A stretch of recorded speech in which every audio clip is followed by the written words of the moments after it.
ચાલો આજે મારી સાથે નવો પ્રયોગ કરવા તૈયાર છો ને? આજના પ્રયોગ માટે તમારે જોશે એક મીઠી વાનગી અને એક તીખી વાનગી અને એક મધુરી વાનગી. તો પહેલા તમારે મીઠી વાનગી ખાય અને મધુરું દૂધ પીવાનું છે. દૂધ વધારે મોરું લાગશે કારણ કે મીઠાઈ વધારે મીઠી હતી એટલા માટે. અને હવે તીખી વાનગી ખાય અને મધુરું દૂધ પીજો. દૂધ વધારે મધુરું લાગશે કારણ કે આ તીખી વાનગી હતી એટલા માટે.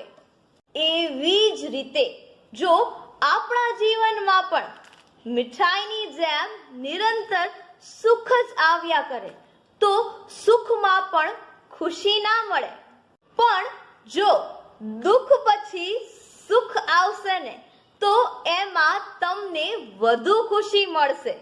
એટલે તમારા જીવનમાં સુખ દુઃખનું સમતોલ મિશ્રણ જ તો છે જે તમારા જીવનને સ્વાદિષ્ટ, મજેદાર અને યાદગાર બનાવે છે.